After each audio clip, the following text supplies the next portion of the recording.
My name is Daniel Herrmann. I'm the curator of modern and contemporary projects here at the National Gallery in London, and I was the curator of the Credit Suisse exhibition, Lucian Freud, New Perspectives.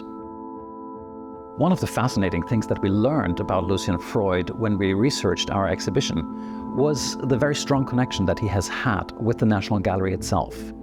Lucian Freud was actually invited by the National Gallery to partake in the so-called Artist's Eye series of exhibitions, an experiment, a fairly radical way of inviting contemporary artists to curate their own exhibitions from works in the National Gallery.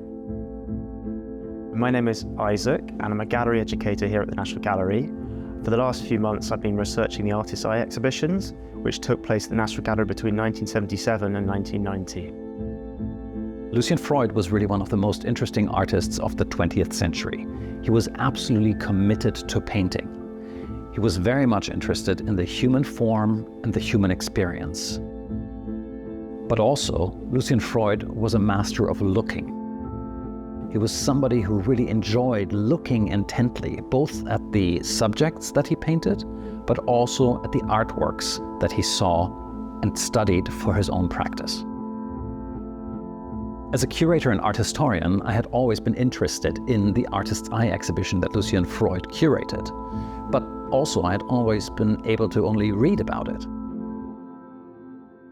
Well, now, with digital technology, we're actually able to recreate that exhibition. We're able to see what paintings Lucian Freud chose, how he hung them, and how he made connections between these works that we thought we know so well. Nearly 40 years after Lucian Freud's exhibition, let's transport ourselves back to the summer of 1987. We're walking into the space right at the heart of the National Gallery. Inside, Lucian Freud has curated his own exhibition. The first work we encounter is Ingres, Madame Montessier from 1856. Freud said that Ingres' portrait was the one in the National Gallery collection that he would steal if he could have one. Neil MacGregor, then the director of the National Gallery, suggested in the exhibition catalogue that Ingres' practice of working on a portrait really reflected Freud's approach. Ingres was a meticulous worker, somebody who worked for a long amount of time. That was the parallel to Freud. Ingres' precision could also relate to Freud's work. Both Ingres and Freud were incredibly committed to painting as a process. I think very often we're used to the idea of Lucian Freud being a psychological painter. And we look at his studies of people in a psychological way. But just as well, Lucian Freud was a painter who was interested in the craft, in the making, and in the process of painting. There's an aspect of actually making, generating meaning. The way that paintings are made also contributes to the meaning that they engender in us.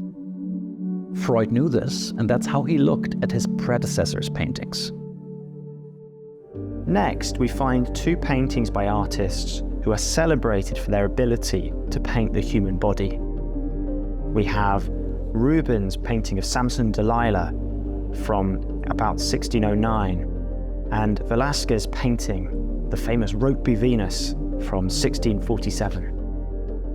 Several critics commented on the curatorial decision to hang these two works together. What do we learn through viewing them next to one another? The defined musculature of Samson's arms and the back in Reubens' painting appears all the more prominent when placed next to the softness of the woman's form in Velazquez's Rokeby Venus. We cannot know whether Freud had this in mind when he placed these two works together, but part of the fun of Artist's Eye is that we get to speculate. Adjacent to these two paintings, we find a portrait that also appeared in Francis Bacon's Artist's Eye exhibition from 1985. This is a portrait by Degas of Hélène Ruart in her father's study from about 1886. One of the surprising things about Lucian Freud's artist's eye is that even though he'd been critical of Francis Bacon's artist's eye from 2 years earlier, he includes 5 of the same works. So the interest that these two artists shared in Degas reminds us of their close friendship and shared artistic preoccupations. Lucian Freud is an artist who generally shunned the spotlight. Freud's decision to take part in Artist's Eye was probably motivated by artistic rivalry, by the idea that he'd make better curatorial decisions than Francis Bacon. He thought he would do a better job because he felt that Francis had selected paintings more based on famous names than great works of art. Today we're used to seeing artists play a role in exhibition making, but in the 1970s and 80s this was a much rarer occurrence. The National Gallery invited the leading artists of the day, people such as Anthony Caro, Richard Hamilton, Bridget Riley, to create their own selection of National Gallery paintings for a special one-off exhibition between 1 and 2 months. The Artist's Eye exhibition series was the ultimate conversation starter. Visitors were invited to speculate on why certain works had been chosen and what it said about the artists that had chosen them. Quite unusually, Freud decided to display the works in natural light, and he also displayed them without labels. In a way, Lucian Freud doesn't look at who made the paintings, but how they're made. He looks at how these paintings operate and how they complement or juxtapose each other. Lucian Freud was somebody who was an observer, somebody who had a really intent gaze. He was well known for that with all of his subjects. His sitters report that they would sit for hours, that a sitting of a single portrait could take days, weeks, months. The fascinating thing for me, seeing this exhibition in the digital recreation, is how intent Freud is on looking at different paintings. And that's a tremendously satisfying way to understand painting and to look at painting. It's very much a slow looking. Next to the Degas, we find another painting of a woman in a domestic interior. This is Edouard Vuillard's Madame André Wormser and her children from 1926 to 27. It is an unusual choice, and Vuillard's painting was described by one critic as the National Gallery's worst picture. Another critic described it as terrible. Even then director Neil McGregor apparently questioned Freud on his decision to include this painting. The director did not appreciate the attractions of tea gown, bare knees, and parquet, Freud explained later. Freud selected paintings purely from Northern Europe, quite a surprise for many of the critics viewing the exhibition at the time. Our reconstruction is based on photographs of the exhibition taken at the Press View in June 1987, as well as reviews of the exhibition in newspapers and the art journals of the period. For me, it's been incredibly exciting to be part of the process of reconstructing an exhibition. So my role in the project was almost like detective work. We only had partial evidence of what the exhibition originally looked like. The exhibition took place in the Sunley Room. We found in the archive the original architect's drawings for the space, and we used that to help inform our digital recreation of what the space originally looked like. So beside the Vuillard, we find 2 paintings by Freud himself. Freud only included his own works because the National Gallery insisted he should.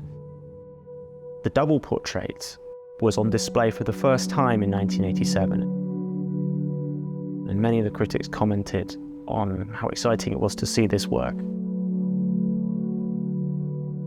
For our exhibition, New Perspectives, it was really fascinating to look at Lucian Freud's works with new eyes and with a fresh mind. And it really showed us that beyond everything, Lucian Freud himself loved art.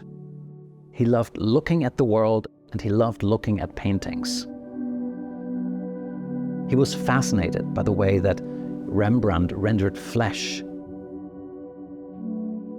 He was delighted by seeing how other painters would have created ideas of depth in a painting, how they would have solved problems in the composition of bodies.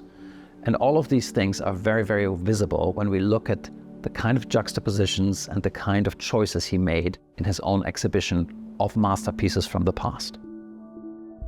It seemed natural that Freud would position his own work next to a painting that meant a lot to him. And so now we can look at Chardin's Young Schoolmistress. That was an obvious choice for Freud. Freud agonized over the decision to place Chardin's Schoolmistress, which was painted roughly in 1737, next to two large landscape paintings by Constable. One critic wrote that the juxtaposition made Chardin's painting look slightly cheeky. Freud would later make two etchings and a painting after the Young Schoolmistress, which were included in the National Gallery's exhibition Encounters in 2000. After the intimacy of Chardin, we encounter two of Constable's best-known paintings. We've got Salisbury Cathedral and the Haywain. Located on the long view in the gallery, these large canvases were the first thing that a visitor would see when they entered the Sunny Room. Freud places the Constables next to a work by the English artist's contemporary, Turner. Here we can see Turner's Sun Rising Through Vapor, around 1807. The cover image for the exhibition catalogue featured Freud's drawing of a detail from Sun Rising Through Vapor. It showed dead fish on the seashore. This decision to feature an incidental detail from Turner's painting on the cover is typical of Freud, reflecting his interest in the everyday. During the research process, we realized that the exhibition catalogue did not accurately reflect the way that the paintings were organized in the final exhibition. Freud had planned the exhibition meticulously, but once the paintings arrived in the Sunny Room for display, there was some last-minute juggling about where things would go.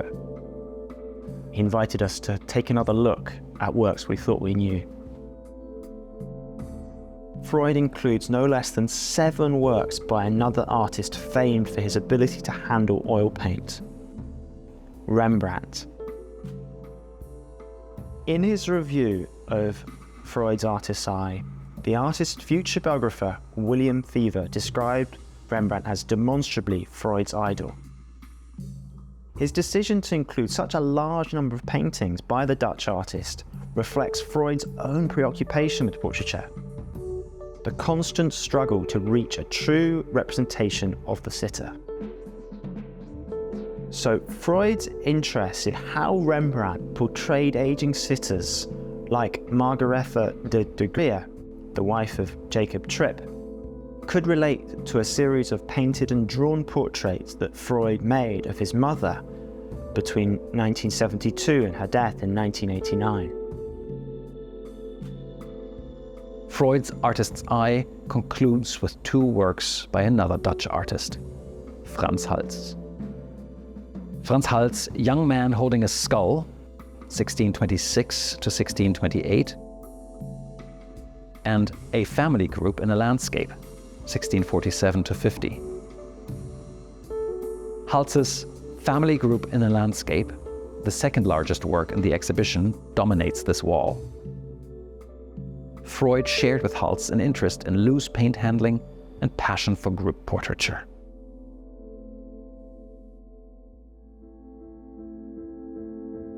Being able to work with digital technology has lots of fascinating opportunities for us.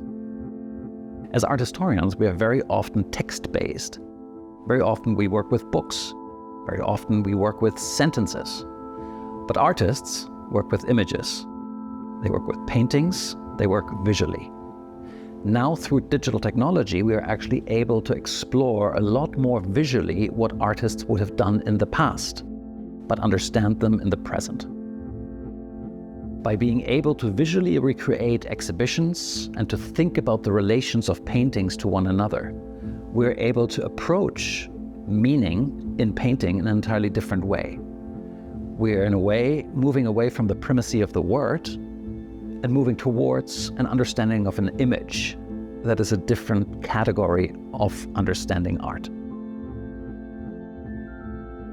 What's really fascinating to me after having seen the digital recreation of Freud's own exhibition is how much license the artist was giving himself to be eclectic. That he was not trying to make a major art historical point in his selection of the works that he loved. Freud really chose the paintings with his eyes. He gave himself license to really feast on the achievement of his predecessors. That he was really allowed to just enjoy the way that painting works on the canvas. And that is something I think that we can all learn from Freud, that we're allowed to look at paintings in a way that brings us joy, to savor the excitement that we can see on the canvas. That, I think, is something that I really learned from the show, and that gives me a lot of new incentive to look at our entire collection with fresh eyes.